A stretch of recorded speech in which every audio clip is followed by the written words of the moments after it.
James Mick O'Connor and Liam Gallagher weren't just fishermen. They were key players in a secret operation that turned Liverpool's quiet docks into a deadly smuggling route. Using fishing trawlers and ferries, their crew built a hidden highway linking Colombia's Medellín cartel to Manchester's nightclubs. But when a shipment vanished without a trace, it ignited a brutal vendetta that would flood the city with violence and change everything forever. Liverpool was a city that wore its history on its sleeves. Once a bustling hub of ships and sailors, the heart of the British Empire's trade routes, but by the late 20th century, the docks were quieter, the fishing boats fewer. The smell of salt and diesel still hung in the air, but it carried a different weight now. Beneath the surface of this seemingly ordinary port city, a darker undercurrent was beginning to rise.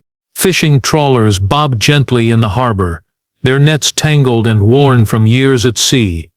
To outsiders, they looked like nothing more than hard-working boats returning from the Irish Sea, full of cod and haddock. But inside the hulls, something else was taking shape. A crew of men, experienced in the rhythms of the tides and the language of the sea, were preparing for a new kind of journey. One that would carry far more than fish. The city itself was the perfect cover. Liverpool's docks were a maze of old warehouses, shipping containers and quiet alleyways where secrets could easily hide. Longshoremen and fishermen worked side by side, some drawn into the shadows of smuggling without fully understanding the dangerous path they were walking. It started small. A crate here, a package there, but soon the scale grew beyond anything the city had seen. These men knew the waters well. The Irish Sea was a tricky stretch to navigate, with shifting currents and unpredictable weather, but it also offered routes less watched by customs or police. Ferries crossing between Liverpool and Ireland were busy and noisy, ideal for hiding illicit cargo. The crew found ways to modify their trawlers, creating secret compartments under false decks, hidden beneath fishing gear, impossible to detect by routine inspections. For years, no one suspected the true nature of their business. The fish markets carried on, unaware that some of the crates labeled fresh catch held something far more valuable and dangerous. What began as a quiet city's attempt to survive economic decline was turning into a secret gateway for one of the world's most powerful drug cartels. And this tide was just beginning to rise. Far across the Atlantic, in the jungles and cities of Colombia, the Medellín cartel was building an empire unlike any before it. Their power stretched from drug labs deep in the mountains to the glittering clubs and streets of Europe. To keep their empire growing, they needed new routes, smuggling highways that could slip past law enforcement and flood new markets with cocaine. The Irish Sea, long overlooked by authorities, suddenly became a tempting path. The cartel's leaders knew the challenges of smuggling into the UK. Airports and major ports were heavily guarded, with sniffer dogs, scanners, and customs officials constantly on the lookout. But the Irish Sea was different. It was a patchwork of busy ferry routes and fishing communities, places where smuggling could blend into the everyday movements of goods and people. Liverpool, with its deep port and fishing fleets, was the perfect link in this chain. To make it work, the cartel needed partners on the ground, people who understood the local waters, the shipping schedules, and the secret corners of the docks. That's where the Liverpool crew came in. These men were fishermen, dockworkers, and longshoremen familiar with the routines of the harbor and the movements of ships. They had the skills to hide contraband in places no one thought to check, using their knowledge of fishing trawlers and ferries as cover. The Medellín cartel established a silent partnership with the Liverpool crew, sending shipments hidden inside containers, fish crates, and secret compartments built into vessels. The drugs crossed the ocean in small, carefully concealed loads, arriving in Liverpool's docks almost unnoticed. From there, the cocaine traveled across Britain, making its way to Manchester's clubs and streets, fueling a growing demand for the deadly powder. This new route was risky, but effective. The cartel's influence stretched into Liverpool's port, using bribery and intimidation to ensure smooth passage. Law enforcement was slow to catch on, distracted by larger seizures at airports and container ports. Meanwhile, the Liverpool crew grew bolder, their boats making regular trips across the Irish Sea carrying loads that were worth millions. What started as a small smuggling operation was quickly becoming a well-oiled machine, connecting the shadowy underworld of Colombia to the nightlife of northern England. But beneath the surface of this successful venture, tensions were already beginning to rise. The cartel demanded loyalty and precision. Any mistake could cost lives and money. And soon, that mistake would come. The fishing trawlers and ferries that crossed the Irish Sea looked like any other vessels to the casual observer. Weathered and worn, these boats had spent years hauling in nets heavy with fish, but underneath their rough exteriors the Liverpool crew had transformed them into moving vaults, hiding cocaine in places no one would ever think to look. The crew's knowledge of the sea and their ships became their greatest weapon. Inside the trawlers, false compartments were built beneath the decks, concealed behind panels and hidden under crates of fish. These secret holds were carefully designed to avoid detection during routine inspections. The men knew how customs worked, where officers searched, and how to keep their cargo out of sight. They used every trick in the book, camouflaging cocaine inside crates labeled as frozen fish or seafood, blending the smell with the salty air, and timing their movements to avoid patrols. Ferries running between Liverpool and Dublin also became part of the operation. These passenger ships carried thousands of people each day, making it nearly impossible to search every inch. Smugglers exploited this chaos, stashing drugs in cargo holds where fishing equipment and vehicles were loaded. With ferries running on tight schedules, authorities had little time to examine the large volumes of goods being transported. It was the perfect smuggling ground. The cocaine itself arrived in small shipments from Colombia, hidden in waterproof packages designed to withstand the sea journey. These packages were handed off to the Liverpool crew, who distributed the loads between the trawlers and ferries. The drugs then moved swiftly across the Irish Sea, landing in Liverpool before being trucked to Manchester and other cities where demand was high. This operation required trust and precision. Every shipment had to arrive on time, every secret compartment had to remain hidden. For a while, the system worked like clockwork. The cartel's cocaine flowed steadily, feeding a booming market in the UK's clubs and streets. Liverpool's docks, long associated with fishing and trade, had become an unlikely battleground in the global drug trade. But beneath the success, a fragile tension grew. The crew operated in silence, knowing that one mistake could bring devastating consequences. And soon, that mistake would come. A shipment gone missing would unravel everything they had built. For years, the smuggling operation ran like a well-oiled machine. Shipments arrived on schedule, cargo was carefully hidden, and the Liverpool crew maintained a quiet efficiency that kept the cartel's trust. But then, everything changed. One shipment worth millions in cocaine disappeared without a trace.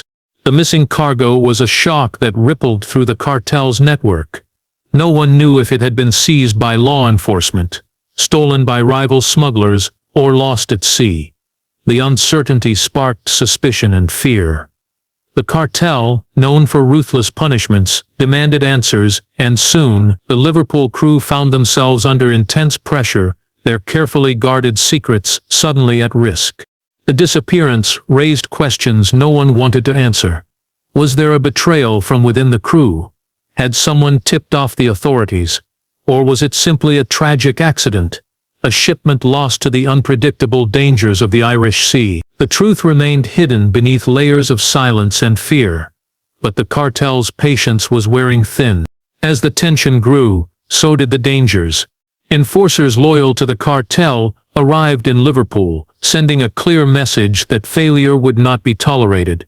Violence erupted quietly in the shadows. Threats, disappearances, and attacks unsettled the docks. The once close-knit crew began to fracture, trust breaking down as paranoia took hold. Everyone wondered who could be next. Meanwhile, the cartel's grip on the UK drug market tightened. With the Liverpool crew under scrutiny, shipments became riskier and harder to organize. Rivals smelled weakness and moved to exploit the chaos. The smooth flow of cocaine that once fed clubs and streets started to slow, causing frustration and desperation on all sides. The missing shipment became more than just lost cargo. It was a spark that ignited a dangerous vendetta, one fueled by fear, suspicion, and the brutal need to protect power and profits. What had begun as a secret route hidden beneath fishing nets was now a battleground, and the tide of powder that once seemed unstoppable was about to crash violently against the docks of Liverpool. The calm that once settled over Liverpool's docks was shattered by a wave of violence that spread like wildfire through the city's underworld. The cartel's enforcers, sent to track down the missing shipment and punish those responsible, moved swiftly and without mercy. The quiet port city, known for its hard-working fishermen and close communities, became a place of fear and suspicion. Late-night attacks targeted known associates and suspected informants, leaving bloodstains on the concrete quays and sending chilling messages to anyone who might consider betrayal. People vanished without explanation, some never to be seen again. The docks, once filled with the familiar sounds of seagulls and creaking ropes, echoed with the whispers of violence and retaliation. The Liverpool crew, once united by a common goal, began to turn on each other as paranoia took hold. The atmosphere became thick with mistrust. Men who had shared years at sea now eyed one another with suspicion, wondering who might have betrayed them. Friendships broke apart, alliances shifted, and every shadow seemed to hide a potential threat. The simple act of meeting at a dockside pub became risky, as loyalty was questioned, and every conversation was carefully measured. This new world of violence wasn't limited to the docks. The ripple effect spread throughout the city, reaching into neighborhoods and streets where the cocaine smuggled through Liverpool was sold. Rival gangs saw an opportunity to exploit the chaos, stepping into the power vacuum left by fractured smuggling crews. Turf wars erupted, turning once peaceful streets into battlegrounds. Liverpool's criminal underworld was becoming a war zone, fueled by the cartel's ruthless demands for control and revenge. The missing shipment was no longer just a lost cargo. It was a trigger that unleashed a bloody vendetta. The city, proud of its maritime heritage, now faced a dark chapter where the tides of the Irish Sea carried more than just fish. They carried danger, betrayal, and death. The fragile balance that had kept the smuggling operation alive was broken, and the consequences would be felt for years to come. While Liverpool's docks became a battlefield, far to the east, Manchester was feeling the impact of the smuggling operation in a very different way. The cocaine that flowed through the Irish Sea didn't just disappear into the night. It fueled a vibrant but dangerous nightlife. Manchester's clubs, once known for music and celebration, had become hotspots for drug use and trafficking. The streets outside pulsed with a new kind of energy, one fueled by powder that traced its way back to the missing shipments and violent struggles on the docks. The demand for cocaine in Manchester was booming. Clubs packed with young people, eager to escape reality, became prime markets for dealers linked to the Liverpool crews. The cocaine's purity and steady supply made it a highly sought-after commodity, sparking competition between rival gangs who wanted to control the trade. This competition quickly turned violent, with shootouts, assaults, and turf wars becoming alarmingly common. As rival groups fought for dominance, innocent bystanders were caught in the crossfire. The violence spilled into neighborhoods, causing fear and unrest among communities that had little to do with the drugs, but suffered the consequences all the same. Local law enforcement struggled to keep up with the rising tide of crime, often overwhelmed by the scale and ferocity of the conflicts. The chaos in Manchester was a direct consequence of the missing shipment in Liverpool. Without the usual steady flow of cocaine, tensions grew between the cartel-backed smugglers and local dealers. Trust broke down, alliances shattered, and the city became a battleground far from the quiet fishing ports where the drugs had first arrived. The vendetta that began on Liverpool's docks was now raging in the heart of Manchester's streets.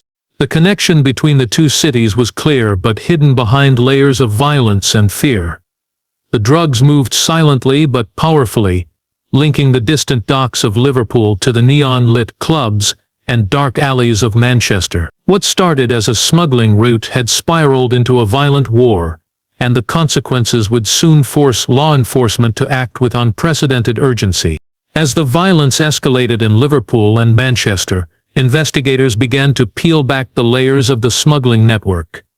What that uncovered was a tangled web of corruption, greed, and betrayal that stretched far beyond the docks. The operation wasn't just about fishermen and smugglers. It involved port officials, law enforcement, and even some local politicians, all of whom had been bought off or intimidated into silence. Bribes flowed quietly but steadily, ensuring that customs officers looked the other way during inspections. Some officials were paid to share information about upcoming raids or investigations, giving the smugglers a crucial edge. Others were pressured through threats, their silence bought with fear. This corruption allowed the cartel's shipments to pass with minimal interference, reinforcing the illusion that the Irish sea route was safe. The Liverpool crew, meanwhile, wasn't a single unified group but a loose alliance of competing factions. Rival trawler crews and dockworkers jockeyed for control, each hoping to take a bigger share of the lucrative trade. This competition created fractures that made the entire operation unstable. Rumors of betrayal and double-crossing spread quickly, further feeding the violence and distrust that had gripped the docks. At the same time, the cartel's middlemen worked behind the scenes, coordinating shipments and managing the flow of cocaine from Colombia to Liverpool. Their influence extended into the UK's criminal underworld, connecting international smugglers to local gangs who distributed the drugs. The complexity of this network made it difficult for law enforcement to identify the key players, allowing the cartel to adapt and stay one step ahead. Despite these challenges, investigators began piecing together evidence from surveillance, intercepted communications, and informants willing to break their silence. Each new discovery revealed just how deeply embedded the cartel's influence had become in Liverpool's port and beyond. The missing shipment, once thought to be a simple accident, now appeared to be part of a much larger game. Lies and deception had covered up weaknesses and betrayals, but the truth was coming to light. What seemed like a shadowy smuggling operation was in fact a sprawling criminal empire, ready to crumble under the weight of its own corruption. Amid the growing chaos and violence, a quiet but critical breakthrough came from an unexpected source. A low-level crew member who decided to cooperate with the authorities. This man, once deeply involved in the smuggling operation, had grown fearful for his life as the vendetta escalated. He knew too much and had seen too many friends disappear. His decision to turn informant marked a turning point in the investigation. Using his insider knowledge, the informant provided detailed information about the smuggling routes, the secret compartments in the trawlers, and the people involved. He named key figures within the Liverpool crew, identified the corrupt officials who facilitated the shipments, and revealed the timing of future runs. This intelligence gave law enforcement the upper hand they desperately needed. With the informant's guidance, police launched covert surveillance operations across Liverpool's docks and nearby ports. Undercover officers monitored communications and tracked suspicious activities. For the first time, investigators were able to connect the dots between the cartel shipments in Colombia and their arrival in the UK. They discovered how the drugs were hidden inside fishing gear, smuggled on ferries, and moved through a network of trucks to cities like Manchester. The police also coordinated with customs officials in Ireland and England, sharing intelligence to tighten security on the ferry routes. Authorities increased inspections and patrols, hoping to catch the smugglers before their shipments reached the shore. But the cartel was adaptable, constantly changing tactics to stay ahead. Despite the risks, the informant remained a crucial asset, providing updates on the cartel's movements and revealing internal tensions within the Liverpool crews. His information exposed not only the smuggling operation but also the violent vendetta that had engulfed the docks. The investigation gained momentum, and arrests became imminent. But the cartel, sensing the tightening noose, intensified their efforts to protect their empire. The stakes grew higher, and the final confrontation between law enforcement and the smugglers loomed, a battle that would decide the future of Liverpool's tide of powder. The final shipment became the defining moment of the entire smuggling operation. Armed with intelligence from their informant and months of surveillance, law enforcement prepared a carefully coordinated interception on the Irish Sea. They knew this would be their best chance to strike a decisive blow against the cartel's Liverpool network. The stakes were high, and failure was not an option. On a cold, foggy night, one of the Liverpool crew's trawlers set out from the docks, carrying what was believed to be the largest shipment yet. Hidden beneath crates of fish and secret compartments in the hull was millions of pounds worth of cocaine, destined for Manchester's clubs and streets. The crew was tense, but confident, unaware that authorities were already tracking their every move. As the trawler crossed the choppy waters of the Irish Sea, Coast Guard vessels and police boats quietly closed in, ready to block its path. The crew realized something was wrong when they spotted the flashing lights cutting through the mist. What followed was a high-speed chase that pushed boats to their limits, weaving through narrow channels and rocky outcrops. The smugglers fought to escape, using their intimate knowledge of the sea to try and outmaneuver the authorities. But the police, anticipating every move, slowly tightened the noose. After hours of pursuit, the trawler was forced to stop. Officers boarded the vessel and quickly uncovered the hidden compartments, seizing the enormous shipment of cocaine. Several key members of the Liverpool crew were arrested on the spot, while others tried to flee but were later captured or went into hiding. The seizure sent shockwaves through the cartel and the UK's criminal underworld. The operation, once thought to be untouchable, had been shattered. Yet, even with this victory, the cartel's influence remained. Other smugglers tried to fill the void left by the arrests, and the drug trade continued to ripple through Liverpool and Manchester. The tide of powder had been pushed back but not stopped. This final confrontation marked the beginning of a long and difficult battle between law enforcement and the drug networks that had grown deep roots in the Irish Sea region. The war was far from over, but for the first time, Liverpool's docks felt a glimmer of hope. The aftermath of the crackdown on Liverpool's smuggling operation left the city both shaken and changed forever. Families were torn apart, some men arrested and sentenced to long prison terms, others disappearing into the shadows or fleeing the country. The once secretive smuggling route became headline news, exposing how deeply the cartel's reach had extended into everyday life. Liverpool, proud of its history and resilience, now faced the difficult task of rebuilding trust in a community fractured by crime and violence. The investigation revealed the vast scale of the operation, and the many faces involved, from fishermen and dockworkers to corrupt officials and cartel middlemen. It showed how ordinary people, struggling to survive economic hardship, could become pawns in a global drug trade that valued profit over life.